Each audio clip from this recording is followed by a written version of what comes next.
오늘 강연 주제는 레닌입니다.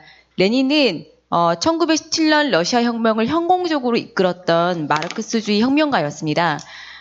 자본주의에 많은 의문을 갖고 있고 근본적 사회 변혁을 염원하는 분들에게는 이 러시아 혁명을 성공으로 이끌었던 레닌의 사상과 실천을 돌아보는 것이 굉장히 유용할 것입니다. 오늘 이 레닌 강연에 그 발제를 해주실 분은요, 그 노동자연대 운영위원이시고, 그 다음에 여기 앞에 보이십니까? 그 러시아 혁명 희망과 좌절이란 책의 저자이시기도 하십니다. 최일붕 동지를 소개하도록 하겠습니다. 네. 발제자의 발제를 듣고 강연을 시작하도록 하겠습니다. 레닌은 그 1870년 제정 러시아의 한 장학사 가정에서 둘째 아들로 태어났습니다. 레닌의 아버지는 나중에 교육감으로 승진했죠. 가족이 그런대로 잘 살았던 덕택에 레닌의 어린 시절과 청소년기는 평온무사하고 안락했습니다. 그리고 그 가정은 굉장히 사랑이 넘치는 화목한 가정이었습니다. 그러나 1887년 레닌의 형 알렉산드르가 황제 암살 모반 혐의로 체포되었고 교수형을 당했습니다. 레닌이 형의 죽음에 대해서 자기의 반응을 나중에 수리한 적은 없습니다. 하지만 그 사건이 그에게 매우 심대한 영향을 미쳤음은 말할 나위 없습니다. 그래서 그는 그 카잔 대학교에 들어가자마자 이제 학생운동 시위에 가담을 했다가 퇴학을 당하죠.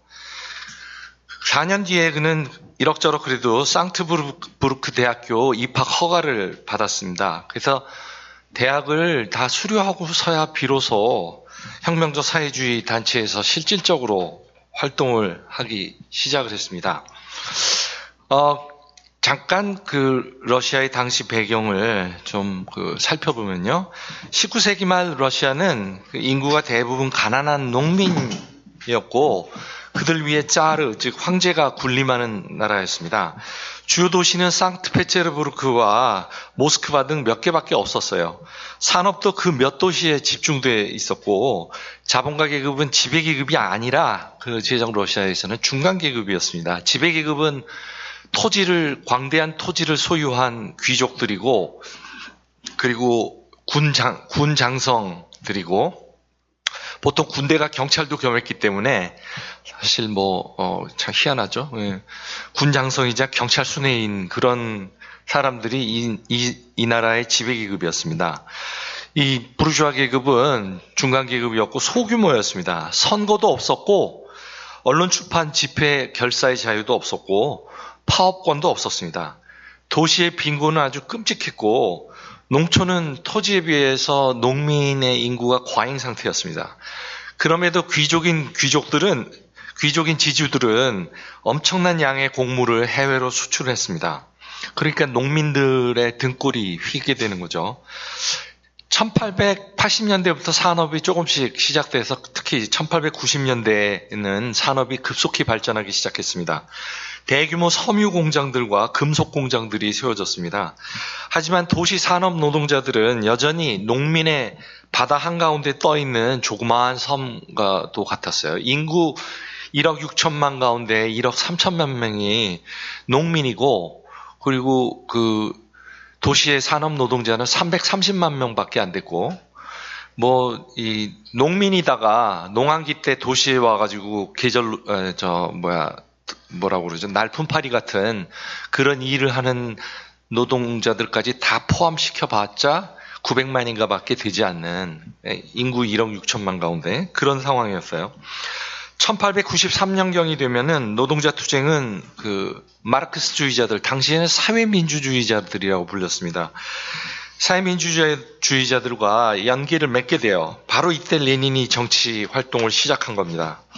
1896년에 노동자 투쟁은 크게 증대했습니다. 그에 따라서 노동자 운동은 사회민주주의자들과의 연계도 늘어났습니다. 마치 우리나라 1980년대 같은 그런 상황인 거죠.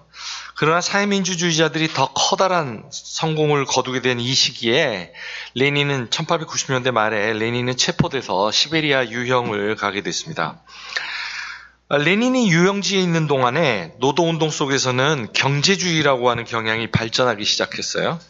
경제주의는 노동자들이 노동조건에 에만 관심을 가져야 한다라는 그런 사상이었습니다.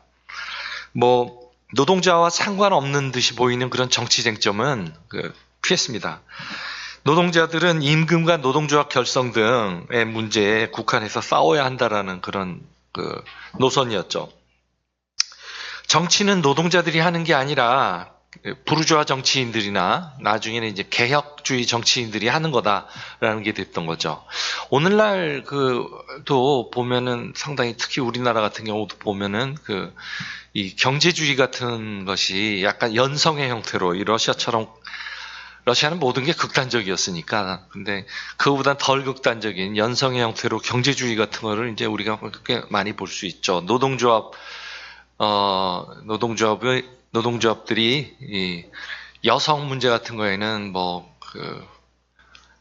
여성위원회 하나한테 딱 맡겨놓고 형식적으로 맡겨놓고 여성들이 집회하고 그런데 여성위원장 혼자 와서 그냥 연설 한번 하는 것이지 노동자들이 대거 집회에 지지를 하러 참가한다던가 심지어 중요한 상황이 있을 때는 파업을 위협한다던가 그런 것도 없는 성소수자 문제에 대해서도 마찬가지로 부스 하나 민주노총이 차지하고 있는 것 말고는 특별히 성소수자 방어를 위해서 무언가 특별히 하는 것이 별로 없죠. 거의 또는 전혀 없습니다. 그런 이제 경제주의 같은 거는 거의 세계 모든 곳에서 거의 이 중국과 같이 이렇게 신흥공업국들이 아닌 그런 곳들, 선진적인 산업국들 이런 데서 참 많이 볼 수 있는 현상이고요. 경제주의는 이렇게 경제투쟁과 정치투쟁을 분리시키는 경향이 있어요. 레닌이 애써 강조했듯이 경제주의라는 명칭은 임금 인상이나 파업을 지지하는 사람들을 모욕하기 위한 용어가 아닙니다. 요즘 우리나라를 보면 또 최근에는 조금은 덜한 듯도 한데, 그러나 몇 년 전에는 노동자들이 그런 임금 인상을 위해서 싸우는 거 이런 것을 이 경제주의라고 말하면서 그거 갖고 싸우는 것 자체는 경제주의는 아니거든요. 그걸 위해서는 싸우지만 정치적 쟁점들, 특히 좀 더 민감한 정치 쟁점들을 위해서 싸우지 않는 게 경제주의인 것이지, 노동자들이 임금 노동 조건을 위해서 싸우는 거는 지극히 당연한 거고 마땅히 지지받아야 마땅한 일인데요. 그런 걸 노동자들이 임금 갖고 싸운다고 뭐라고 경제주의다 부정적인 뉘앙스로 그런 사람들도 우리나라에 꽤 많았는데 많이 그동안에 싸우고 그래가지고 논쟁하고 그래가지고 요즘 이렇게 노골적으로 말하지는 않고 그러죠. 그래도 어쨌든 좀 남아 있어요. 경제주의는 경제주의를 모욕적으로 말하는 경향까지 말하는 거예요. 자, 경제주의는 경제투쟁과 정치투쟁을 분리시켜갖고 정치투쟁, 정치운동은 개혁파 정치인들 또는 부르주아 정치인들에게 맡기고 자신은 결국 경제투쟁 자체가 목적이 돼버린 그런 노선. 그게 바로 경제주의였죠. 이렇게 경제투쟁과 정치투쟁을 시키는 그런 태도는 개량주의를 반영하는 것입니다. 경제주의자들이 정치투쟁을 회피하는 것은 의도하지 않든 정치의 주도권을 혁명가들이 아니라 개혁주의자들, 심지어 부르주아 개혁주의자들에게 이렇게 양도를 하는 넘기는 것이니까 그것은 사실상 개혁주의를 반영을 하는 거였었죠.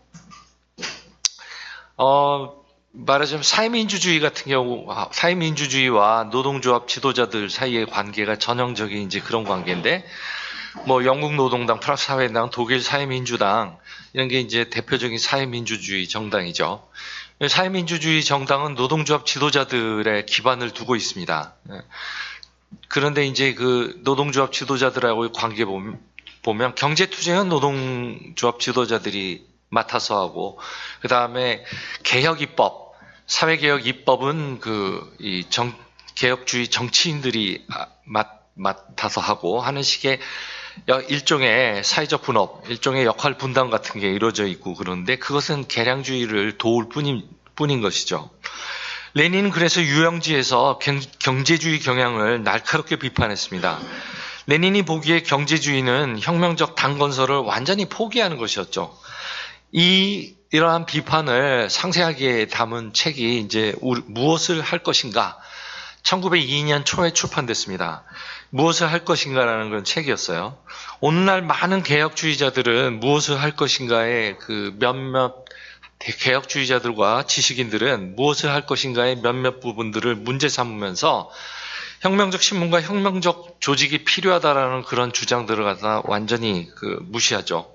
그들은 특히 중앙 집중적 조직의 그 필요성 문제를 집중적으로 비난을 하고 있습니다. 그러나 중앙 집중주의는 민주적 집중주의가 있고 관료적 집중주의가 있어가지고 그냥 말하자면 좀 속된 용어로 까라면 까식인 거는 관료적 집중주의이고 충분히 토론을 하고 토론을 통해서 결정된 사항을 함께 집행을 하고 하는 것은 민주적 집중주의이기 때문에 둘은 구별돼야 하는데 아주 엄격히 구별돼야 하는데 그것을 갖다가 이제 다 중앙 집중은 나쁜 것이다라고 그렇게 하는 그런 비난하는 경향들이 아주 일반적이죠. 그러나 레닌과 마르크스가 다 모두 강조했듯이 자본주의 시스템을 제거하려면 노동자들이 자본주의 국가를 분쇄하고 정치적 권력을 국가 권력을 획득해야 합니다. 그런 뒤에야 비로소 가능합니다. 자본주의 국가는 중앙 집중적으로 조직돼 있어요. 따라서 레닌은 노동자들에게도 중앙 집중적 조직이 있어야 한다고 그렇게 강조를 했습니다. 레닌은 당시 상황의 가장 중요한 과제가 뭐냐면은 혁명가들의 조직을 건설하는 것이라고 아주 역설을 했습니다. 제정 러시아의 전복이라는 레닌의 꿈, 그리고 그런 반면에 엉성하게 조직된 몇백 명의 사회주의자들이라는 그런 현실 사이에는 커다란 간극이 있었죠. 그래서 레닌은 이 문제에 대한 대안을 무엇을 해야 하는가에서 내놓는데 그 레닌의 해결책은 너무 간단했어요. 하지만 당시로서는 놀라운 상상력의 결과였습니다. 뭐였냐면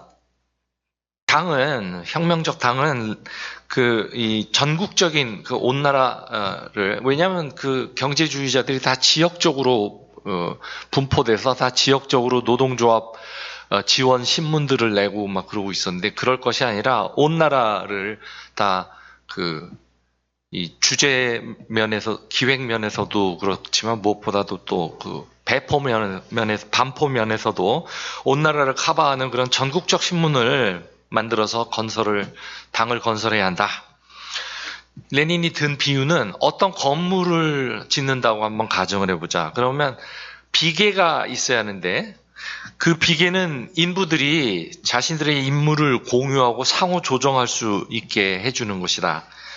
그와 마찬가지로 신문도 지역 간에 또 당 건설하는 투사들 간의 의사소통을 가능하게 할 것이다. 신문을 그리고 무엇보다도 조직을 도와줄 것이다. 신문을 통해서 최상의 의견을 공유하고 실수로부터 배우고 활동을 조정할 수 있다라는 것입니다. 당시에는 매우 진짜 혁신적인 사상이었어요. 오늘날에는 오늘날 상식이 돼 있다 말할 수 있나? 오늘날도 우리나라 노동운동의 전통은 너무 짧고 너무 척박해갖고 이런 백 몇십 년 전으로부터 혁명적 사회주의자들의 전통을 우습게 하는 경향이 있는데 그렇게 하면 안 되죠. 저는 전통을 되게 중시해야 한다고 생각합니다. 우리가 전통주의자가 돼서는 안 되겠지만 전통을 살펴보고 그것에 오늘날에도 유의미하고 그 정신이 분명히 유의미하다면 그것을 우리가 배울 수 있어야 한다고 생각을 해요. 무조건 새 것만 좋아하는 풍토는 좀 천박한 풍토이죠. 자, 1905년 1월에 혁명이 일어났습니다. 그 전에는 1904년은 파업이 거의 없다시피 하고 완전히 막 정치적 분위기가 죽은 듯 해갖고 그래갖고 레닌이 우리 당은 몸살을 앓고 있다라고 이렇게 표현을 했었는데 갑자기 1905년 1월에 혁명이 일어났어요. 레닌 당의 문호를 개방해야 한다고 주장을 했습니다. 아까 무엇을 해야 하는가에서는 아주 당을 타이트하고 당을 아주 완전히 그냥 이 혁명적 투사, 규율 100% 충족 그런 사람들로만 해야 한다고 주장을 했는데 죄송합니다. 그런데 지금은 당의 문호를 활짝 열어갖고 특히 노동자들에게 열어가지고 무엇보다도 노동자들이 단순히 회원 정도로 당원 정도로만 들어온 정도가 아니라 당의 주요한 기구들, 조직들에서 네, 그렇게 거기서 그들이 활동할 수 있도록 그렇게끔까지 문을 열어야 한다라고 그렇게 주장을 했습니다. 심지어 레닌은 이렇게까지도 얘기했어요. 계급투쟁의 정수는 노동자들을 사회주의자들로 변모시킨다. 사실 곰곰이 보면은 한국 같은 이런 나라 또 뭐 선진국은 물론이고 이런 나라에서도 분명히 노동자들이 계급투쟁을 한다고 해서 갑자기 사회주의자로 바뀌는 거 아니죠.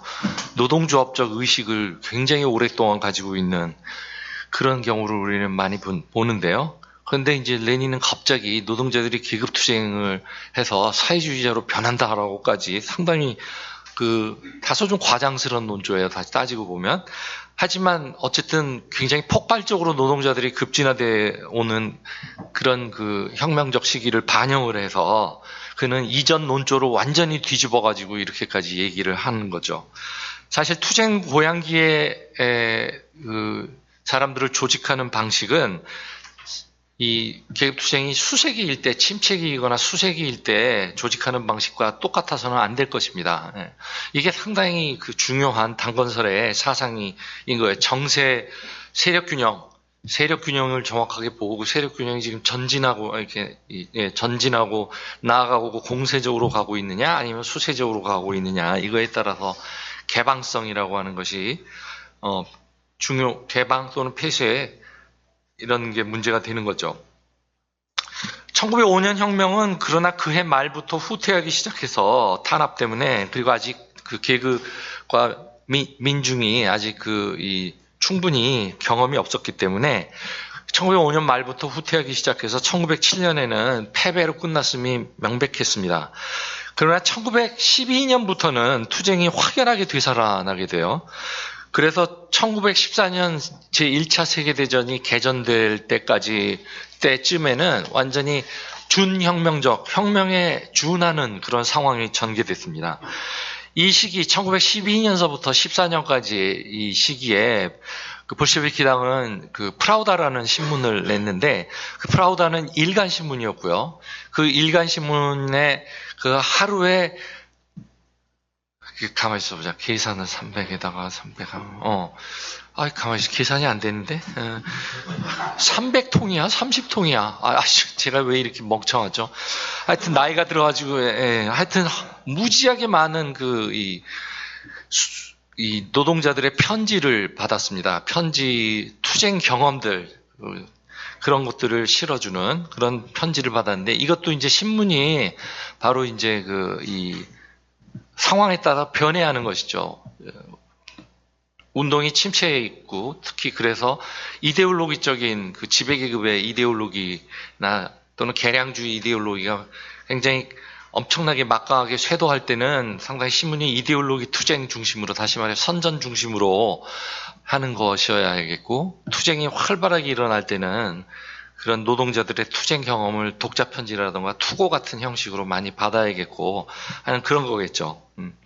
아무튼 그래서 이 프라우다 신문은 노동자들의 신문이었고 노동자들이 정말 거기에 기고를 하고 그거를 갖다가 노동자들이 팔고 그거를 구독하는 당시 러시아 노동자들이 가난했기 때문에 돈을 개처럼 이게 개 같은 거를 형성해가지고 돈을 모아서 신문도 구독하고 막 그랬어요.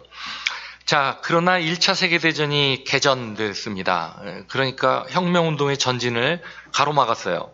특히 볼셰비키를 제외한 거의 모든 사회주의 정당들이 자국 지배계급의 전쟁 노력을 지지하고 시작했습니다. 독일 3인당이 그랬고, 그랬죠. 레닌은 처음에 이 사태에 큰 충격을 받았어요. 믿질 않았어요. 언론 보도를 처음에는.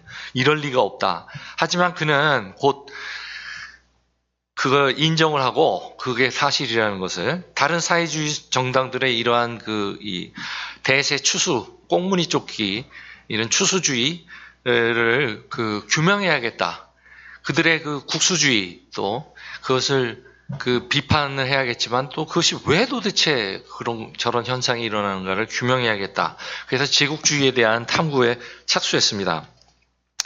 레닌의 그 탐구 결과가 바로 이제 제국주의론이라고 하는 그 책인데요.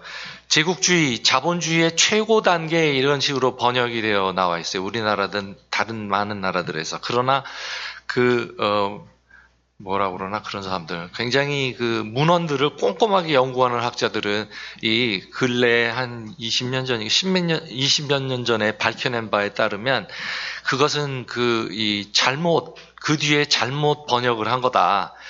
제국주의의 자본주의의 최신 단계로서의 제국주의 이렇게 해야지 자본주의의 최고 단계는 아니다라는 그런 거였어요. 더 올라갈 수도 있는 단계가 있다는 거죠. 아무튼 가장 최신의 단계인 것이지 갈 때까지 다 간 단계라는 뜻은 아니에요. 자, 레닌에 따르면 제국주의는 인류 사회의 보편적 특징이 아니다라는 거예요. 그래서 무슨 로마 제국주의, 바빌로니아 제국주의, 수메르 이런 얘기들을 할 수는 없다라는 것이죠. 예. 그거는 그러니까 그냥 용어 말은 그렇게 뜻은 완전히 다른 거다라는 거예요. 또 제국주의는 특정 정책도 아니라는 거예요. 그냥 단순하게 어떤 정책 하나를 놓고 말할 정도가 아니라 무엇보다 자본주의가 도달한 가장 최신의 그 국면이다라는 것이죠. 이 국면에는 어떤 특징들이 있냐면 우선 마르크스의 그 자본의 집적과 집중에 대해서 이제 우리가 좀 알아야죠. 간단한 건데, 집적은 한 자본이 덩치가 커지는 거고, 개별 자본 하나가. 그 다음에 집중은 그 개별 자본이 다른 개별 자본들을 갖다가 인수 합병을 해가지고 덩치를 키우는 거고, 이 과정이 결합돼서 일어나기 때문에, 그래서 집적과 집중이 결합이 돼갖고, 일어나고 이것을 두고 이제 자본 축적이라고 부릅니다. 이런 자본 축적이 커지면, 그렇게 되놓으면 경제 위기가 왔을 때 그 큰 자본이 무너지면은 전체 경제를 다 끌어내릴 위험이 있게 되기 때문에 예를 들어 우리나라에서 현대그룹이 삼성그룹이 그렇게 된다고 가정을 해보세요. 그보다 훨씬 작은 재벌이었던 그 97년에 한보그룹이 무너지면서도 그렇게 그 IMF 공황을 부르는 결정적인 방아쇠가 됐는데 현대나 삼성 이런 건 말할 나위도 없겠고 옛 소련보다도 경제 규모가 더 큰 그 GM 자동차라던가 월마트라던가 이런 엑손모빌 같은데 이런 옛 소련보다도 더 경제 규모가 큰 그런 기업입니다. 엄청난 이런 기업들이 무너지면은 그 자본주의 경제 체제 전체가 물귀신처럼 그냥 수렁 정도가 아니라 희면으로 다 빠지게 돼 버리니까 따라서 이제 자본의 축적이 상당한 규모가 되면은 그럼 국가가 자본하고 상당히 밀접하게 유착을 하게 된다라는 거예요. 그리고 이런 개별 대자본들은 또 자기들의 이익을 위해서 국가의 일부 관료하고 동맹을 하고 다른 또 대자본은 국가의 또 다른 관료들하고 동맹을 하고 하는 식의 그런 유착 관계가 생기고 한다는 거죠. 자, 이런 상황에서 또 자본은 도저히 자기 한 나라 처음에 출생지 거기에 머물 수가 없고 세계 도처로 나가갖고 거기서 원료를 구하고 그리고 거기서 또 시장을 구하고 거기다 투자도 하고 하는 그런 일을 이제 하게 되는데 그렇게 되놓으면 또 다른 나라의 자본들하고 경쟁을 하고 때로는 아주 그냥 이 커다란 충돌까지도 하게 되는데 그러려면 국가의 후원을 든든하게 받아야 하니까 말하자면 미국의 GM은 미국 국가의 후원을 받고 피아트는 이탈리아 국가의 후원을 받고 하는 식으로 이제 그렇게 국가와 자본이 유착한 게 해외에서까지도 그렇게 다른 국가와 자본에 유착된 것과 경쟁을 하고 투쟁을 하고 하는 그런 일이 벌어지는데 이 국가와 자본이 유착이 된 이 국면을 두고 레닌은 용어를 독점 자본이라고도 부르고 때로는 국가 자본이라고도 그러고 때로는 국가 독점 자본이라고도 불러가 국가 독점 자본주의, 국가 자본주의, 독점 자본주의 이렇게 세 가지 용어로 불러요. 공산당들은 대체로 독점 자본주의 또는 국가 독점 자본주의라는 용어를 선호해 왔고 저희는 국가 자본주의라는 용어를 선호해 왔는데 뭐 사실 거의 엇비슷합니다. 요 현상 자체를 가리키는 용어로서는요. 그러나 그 현상을 좀 더 자세히 그리고 면밀하게 엄격하게 살펴보는 이론적 측면에서는 공산당 이론하고 저희 이론하고는 꽤 다르죠. 아무튼 근데 이 측면을 좀 더 쉽게 잘 설명한 책이 바로 그 책갈피가 엊그제 그 출판해낸 부하린의 세계 경제와 제국주의라는 책이니까요. 그거를 한번 읽어보시길 바랍니다. 자, 이렇게 이제 국가와 자본이 밀접하게 유착한 채 세계적으로도 뻗쳐갖고 거기서도 이제 쟁투를 벌이고 그러게 되면은 군사적 경쟁, 왜냐하면 국가가 딱 찰싹 달라붙은 채로 가서 경쟁을 하고 쟁투를 벌이니까 군사적 경쟁이라는 형태를 취할 수밖에 없다. 그런데 국가 간의 이 관계는 결코 평등하지 않다라는 거예요. 북한이 무슨 뭐 미국에 대해서 까불면 니네 뭐 착살낸다, 백악관 하나 날려버린다, 뭐 어쩌고 해도 그거 말이 안 되는 거예요. 그거는 1만 개 이상의 핵폭탄을 가진 그런 미국과 겨우 뭐 몇십 개 가졌으면 아마 최대 많이 가졌을. 그리고 아직도 훨씬 미국에 비해서 뒤떨어지는 그런 수준의 기술로 만들어진 거 비교가 안 되는 거예요. 우리가 국가 간의 문제를 생각할 때 결코 추상적으로 생각하면 안 돼요. 엄청난 격차가 있습니다. 국가 간 관계가 이렇게 불평등해서 그래가지고 이제 후발 주자들은 열심히 선발 주자들을 쫓아가려고 완전히 그냥 뭐 광분을 하게 되는데 그래서 이제 엄청난 투쟁이 이 국가들 간에 지정학적, 경제적 그런 외교, 뭐 군사 투쟁들이 엄청 벌어지게 되는 거죠. 쟁투가. 그게 지금 바로 이제 냉전 후 지금까지 전개되고 있는 그런 상황도 그런 거죠. 미국이 냉전 후에 유일 초강대국으로 있었지만, 그러나 냉전 시기에 미국이 군사력을 일종의 군사력을 보호해준 덕분에 서독이나 일본이 아주 냉전 시기에 엄청나게 경쟁력을 키웠어요. 그 경쟁력을 통해서 세계 시장에서 미국 시장을 많이 잠식하고 그러면서 이제 막 추격을 했고 심지어는 그 뒤 중국도 그 대열에 가세를 해가지고 지금 한 4반세기 30년 정도가 지난 이 상황에서 중국도 이제 미국 다음에 가는 2위의 국가로 되고 이런 맹추격을 하는 국가들과 그거를 기득권을 놓치지 않으려는 국가들 사이에 엄청난 또 경쟁이 격화되고 마침내 전쟁을 일으킨다라고 그렇게 이제 레닌은 설명을 하고 있습니다. 이렇게 제국주의는 대규모 전쟁을 부르는 경향이 있다고 레닌은 강조를 했습니다. 하지만 이 레닌은 이 제국주의적 전쟁을 적대 계급 간의 내전으로 바꿀 수 있고 또 그렇게 되게 만들어야 한다고 강조를 했습니다. 이른바 제국주의 전쟁을 내전으로, 즉 제국주의 강대국들끼리 싸우는데 그거를 각국에서의 혁명적 사회주의자들이 노동계급의 투쟁을 이끌고 이 제국주의 국가들을 타도하고 노동자 국가를 세우는 그런 노동자 혁명, 사회주의적 혁명으로 나아가야 한다. 그렇게 레닌은 아주 대담한 주장을 했죠. 하도 대담해갖고 1915년에 유럽의 한 조그마한 마을, 소도시에서 혁명적 사회주의자들이 반전 회의를 열었었는데, 거기서 이 레닌과 볼셰비키의 주장은 아주 소수파였었고, 제국주의 전쟁을 내전으로라고 하는 건 혁명적 패전주의라고도 불렀는데요. 그런 입장은 아주 소수였고, 트로츠키, 룩셈부르크 그들도 조차도 레닌의 주장을 지지하지는 않았을 정도였습니다. 그냥 평화를 앞세우는 운동을 벌이자, 평화운동을. 이럴 정도로 이제 레닌은 그 특유의 아주 대담함을 가지고 주장을 했었죠. 근데 사실 레닌 말대로 되게 됐어요. 몇 년 뒤에는. 즉 1914년의 국수주의를 버리고 1917년에서 20년 사이에 러시아, 독일, 헝가리, 바바리아 공화국 등등지에서 노동자 혁명이 일어났습니다. 러시아라고 하는 나라가 가장 약한 나라였었는데, 혁명에 취약한 나라였는데, 웬고하니, 이 러시아는 아까도 제가 설명했듯이 압도적으로 중세적인 농업이 압도적인 나라였습니다. 농촌과 농민이. 그런데, 몇몇 도시에서 일어난 산업은 엄청나게 세계적인 대기업이었어요.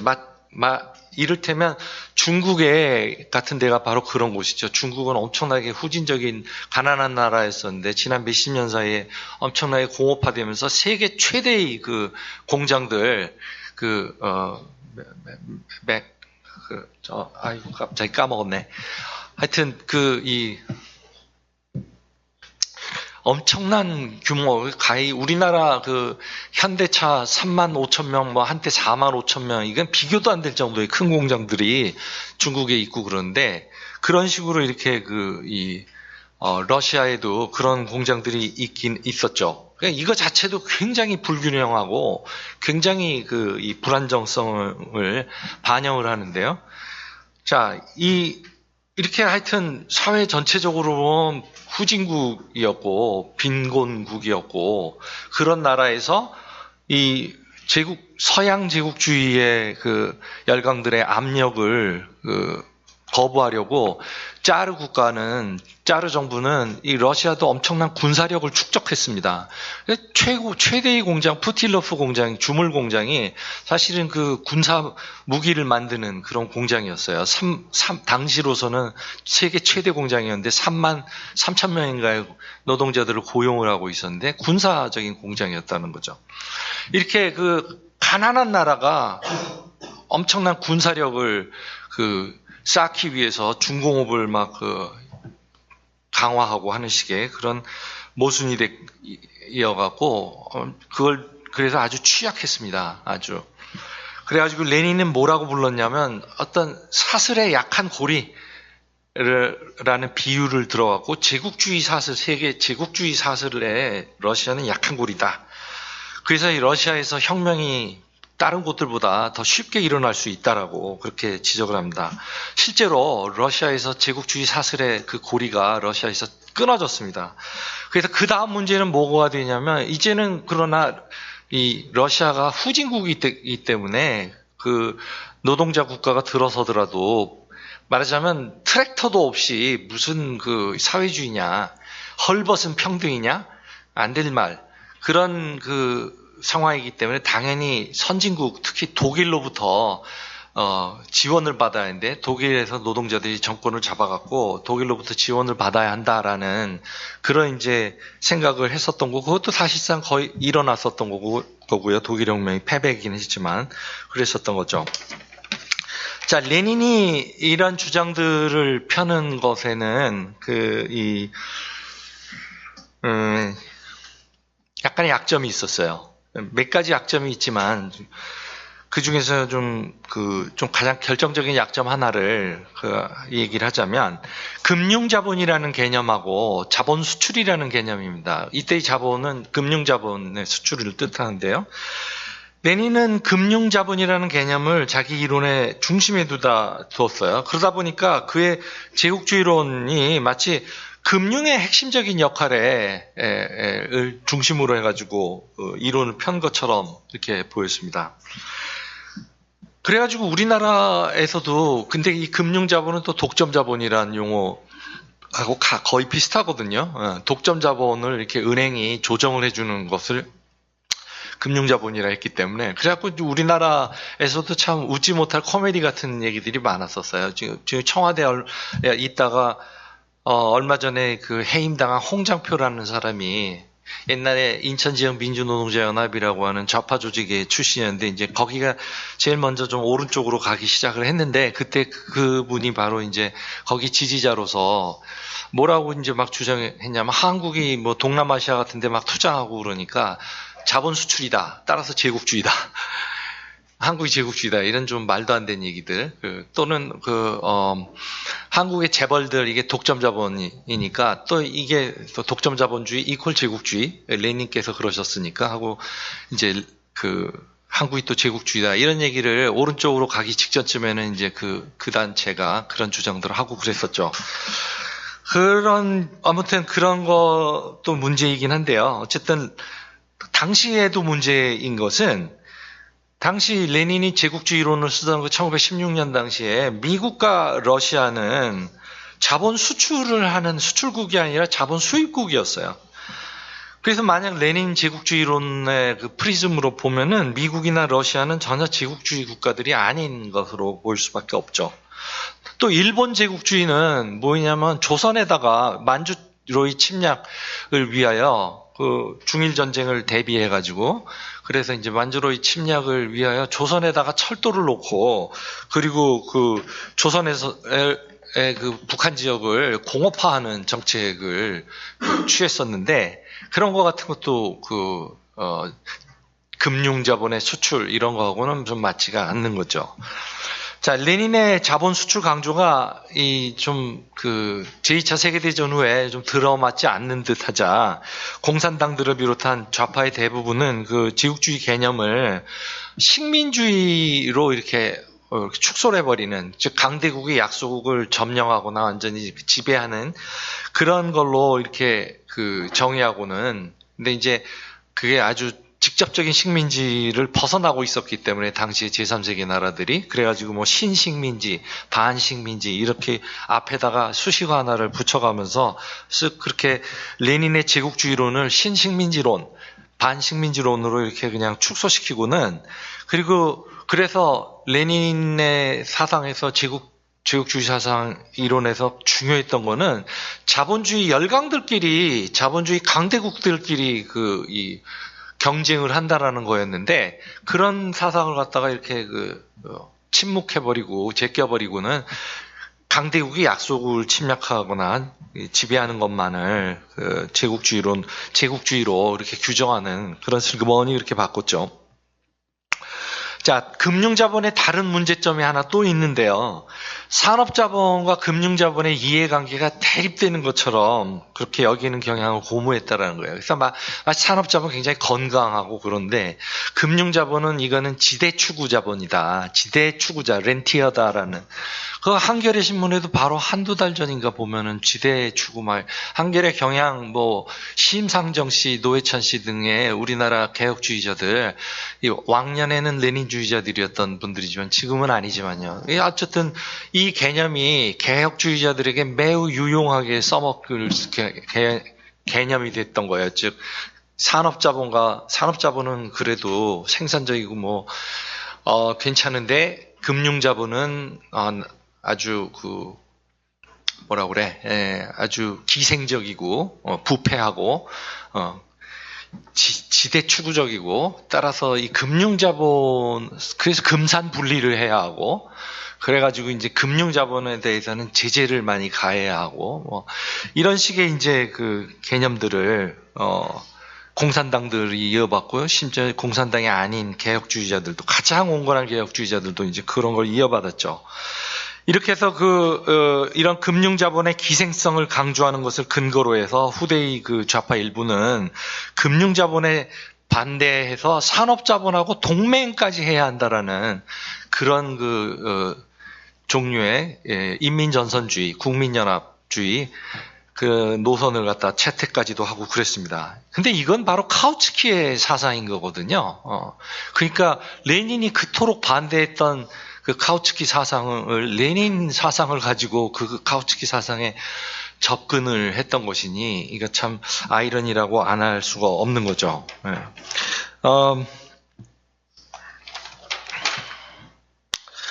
아무튼 레닌의 저작 제국주의는 결정적인 이론적 연구로서 계획된 것이 아니에요.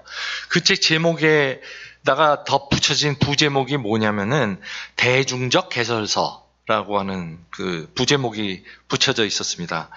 그래서 이런 대중적 개설서, 그러니까 이론만이 오직 의미 있는 것이고 중요한 것이라고 보는 대학 교수들은 이 레닌의 이 제국주의 책을 갖다가 아주 우습게 하는 그런 경향들이 있었죠. 하지만 이런 학술적 비판에도 불구하고 제국주의에 대한 레닌의 기본 개념은 기본적으로는 여전히 옳습니다. 그 기본 개념인즉 뭐냐면 자본주의 강대국들 간의 적대와 전쟁은 단순한 일탈이 아니다. 자본주의 발전의 본질적인 동력, 오히려 자본주의 발전의 본질적인 동력학으로부터 나오는 것이다.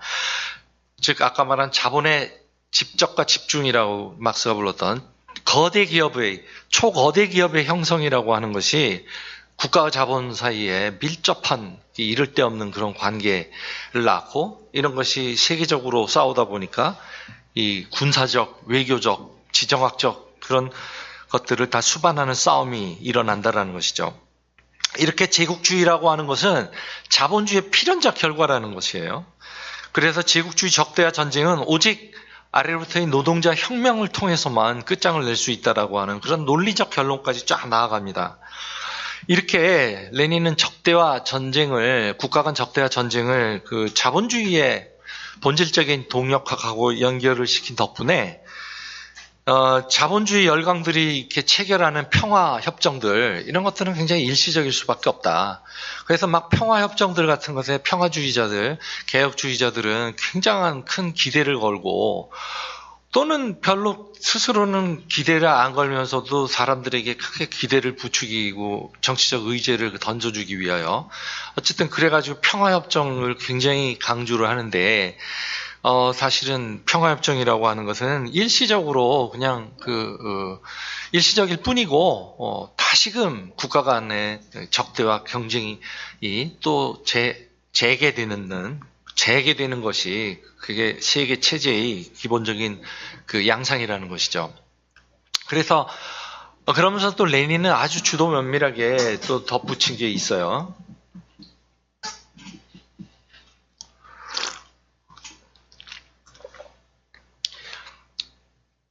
평화주의자들이 평화 기치하에서 이 전쟁의 위험을 반대하는 그런 운동을 건설하려 할 때 기꺼이 그것을 지지해야 한다, 혁명가들은. 왜냐하면 대중의 가장 소박한 정서를 지지하는 것에서 공통의 출발점을 가져야만 그 다음에 그것을 평화를 구현하지 못하는 즉 제국주의 국가들에 대한 분노가 일어날 때 그것을 그 운동으로서 대중운동으로서 더 그 대중운동의 동력을 이어받고 더 확장시킬 수 있기 때문에 그렇기 때문에 혁명가들은 평화주의자들의 이 콜에 운동하자 반전 또는 평화운동하자 안 하는 것에 응해야 한다라고 그렇게 강조를 했습니다. 그 다음에 제가 좀 제국주의론을 강조를 했고 국가론에 대해서 좀 얘기를 하려고 했는데 갑자기 이렇게 끝나게 됐네요. 거의 5분 남았다고 그러는데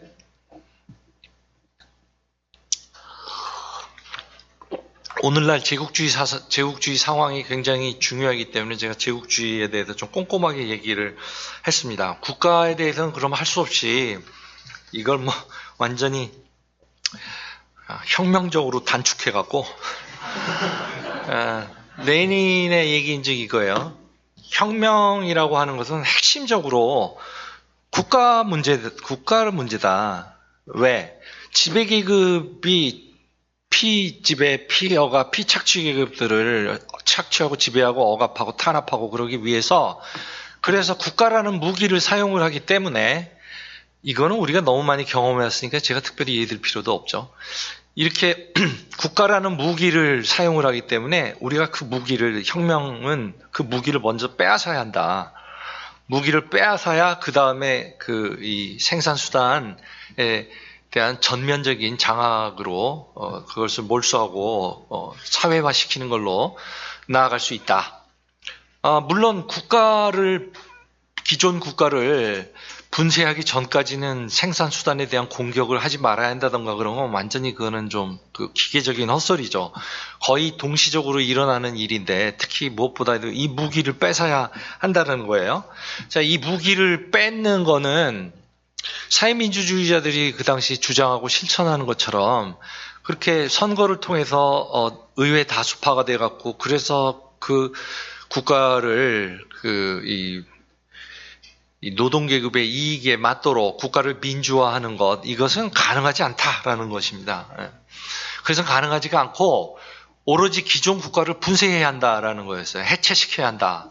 파리코민 1871년 파리코민의 경험을 막스 자신이 일반화해가지고 프랑스의 내전이라고 하는 책에서 바로 이제 그런 주장을 했죠. 파리의 시를 이 노동자들이 장악을 했는데 기존의 이 구조를 갖다가 고스란히 사용을 하고 꼭대기만 자기들이 장악을 한 게 아니라 완전히 아래로부터 공무원들을 새로 뽑고 그 공무원들은 무엇보다도 그 보고 등의 핵심적인 그 책임을 지도록 만들고 특히 그 책임의 가장 중요한 것으로서 부패라던가 뭐 무능이라던가 이런 허튼 짓을 하면은 기꺼이 소환당할 수 있도록 해갖고 하고 또 무엇보다도 특권을 전혀 주지 말아야 한다. 그 공무원들에게 보통의 평균적인 노동자 임금만을 주도록 해야 한다. 그런 사상에 따라서 그 파리코민이 전개됐어요. 그래서 그 막스는 그걸 갖다가 사후적으로 그 경험을 곱씹어 보면서 위대한 그 노동자 혁명이라고, 거기서 국유화 같은 건 일어나지 않았습니다. 예, 사회주의의 핵심은 국유화가 아니라 노동자 계급이 아래로부터의 권력으로 국가 권력을, 정치 권력을 장악을 하는 것이 사회주의의 핵심이지 국유화 이런 것이 사회주의의 핵심은 아닌 것이죠. 아무튼 그렇게 레닌도 그런 사상에 기초로 해서 기존 국가를 분쇄해야 한다라고 그렇게 강조를 합니다. 이것은 개혁주의자들, 사회민주주의자들을 향해서 레닌이 강조한 바예요. 근데 레닌은 그거보단 덜 강조했지만 그러나 빠지지 않고 언급을 비교적 그래도 소상히 했었던 거는, 그러나 그런 다음에 새 국가를 세우지 말아야 한다라는 그 아나키스트들의 주장에 대해서 반박을 합니다. 기존 국가를 분쇄하고 그러나 새 국가를 세워야 한다라고 하는 점을 강조를 해요. 그리고 이 새 국가는 노동자들의 소비에트 평의의 형태로 되어야 한다. 어떤 형태를 가져야 한다라는 거예요. 그 형태는 노동자들이 직접 그 작업장과 지역에서 선출이 되어가지고, 그래서 지방 정부들 지역의 치안과 행정과 식료품 배급과 등을 담당을 하는, 그러니까 지역에서 국가 노릇을 하는 그런 노동자 지방정부를 세워야 하는데 그게 바로 소비에트인 거죠. 그런 소비에트, 대략 당시에 러시아에서는 노동자 500에서 700명당 이 대표를 뽑아가지고, 그래서 이제 노동자 지방정부인 소비에트, 예를 들자면 안암동 소비에트, 성북구 소비에트, 그래가지고 이제 서울시 소비에트, 이것에 기초한 이제 중앙정부, 이런 것을 건설을 해야 한다라는 이 국가혁명은 1917년 7월에 나온 책이에요. 혁명의 한 와중에서요. 그거를 이제 강조를 합니다. 그래서 노동자 국가가 이렇게 세워지면, 그러면 이 노동자 국가는 노동자라는 다수가 이 옛 지배계급, 옛 자본가들이나 소수를 억압을 하는 것이기 때문에 그다지 큰 억압이 필요하지 않고 굉장히 상당히 평화적인 그런 사회 상황이 연출이 될 수 있고, 이 국가는 점점 탄압, 억압의 필요성들이 줄어들음에 따라서 시들어 버릴 것이다. 즉 점진적 소멸이 될 것이고, 그렇게 돼서 마침내 계급 없는 사회인 공산주의 사회의 그 초기 단계인 사회주의 사회로 진입을 하게 될 것이고, 그런 이제 이 이론을 펴니다. 네. 결론만 내릴게요. 네. 이런 이제 얘기를 하고, 그래서 아나키스트들이 자기들을 비판한 부분은 좀 못마땅했지만 그럼에도 불구하고 레닌의 저작 중에서 유일하게 그래도 마음에 드는 저작이라고 그렇게 했고, 특히 우리나라의 갈무리 출판사 조정환 씨, 또 바로 아나키즘, 특히 그 중에서도 이제 자율주의 이론가인데, 조정환 씨도 저하고 패널 토론을 한번 10몇 년 전에 한 적이 있었는데, 그때 레닌의 국가혁명은 참 자기도 마음에 든다. 그렇지만 딴 건 정말 마음에 안 든다. 막 이렇게 이제 얘기를 하신 적이 있어요. 예. 즉 왜 그러냐면 이 국가혁명에서는 당에 관한 얘기가 거의 한마디도 없다시피 합니다. 왜 그랬을까? 전 약간 수수께끼예요. 그 부분은 뭐 한번 좀 언제 좀 파보고 싶은데 왜 그랬을까? 그게 검열 때문에 그랬을까? 왜냐하면 합법적 출판물로 냈거든요. 그래서 자신이 굉장히 애두르는 말로 쓴다라고 이렇게 앞에 서문에 얘기를 해요. 그래서 그게 합법적인 출판물로 내느라고 볼셰비키 당 언급을 갖다 일부러 회피한 건가? 아니면은 너무 낙관적이어갖고 당 얘기 같은 건 아예 다 빼버리고 그냥 다 얘기를 하고 있어서 그런 건가? 둘 다인 것도 같기도 하고요. 아무튼 그럴 정도로 낙관으로 넘치는 그런 국가 사상, 혁명 사상을 전개했습니다. 결론을 내릴게요. 레닌의 세상에. 결론은 이래요. 자, 레닌 말을 인용하면서 내리겠습니다. 엉터리 사회주의자들은 계급투쟁을 계급 화합의 꿈으로 대체한다. 사실 사회민주주의자들을 가리키는 말이에요. 여기서 엉터리 사회주의자들이란 말은. 엉터리 사회주의자들은 계급투쟁을 계급 화합의 꿈으로 대체한다. 그들은 사회주의적 변혁을 꿈 같은 모습으로 상상하기조차 한다. 즉 착취계급의 지배를 전복하는 것이 아니라 소수, 즉 과로하고 지배계급이 다수, 과로하고 노동계급에게 평화적으로 복종하는 것으로 말이다. 이 뿌티부르주아적 공상은, 이 친중간계급적 공상은 국가가 계급들 위에 있다는 생각과 분리할 수 없는 것으로 실천해서 노동계급의 이익을 배반하는 결과를 빚었다. 우리는 이 레닌의 그 혁명 사상, 그리고 국가 사상, 프롤레타리아 독재 사상, 노동자 민주주의라고 좀 좋은 말로 이렇게 바꿀 수도 있겠죠. 그런 사상으로부터 많은 도움을 받을 수가 있습니다. 네, 이상입니다.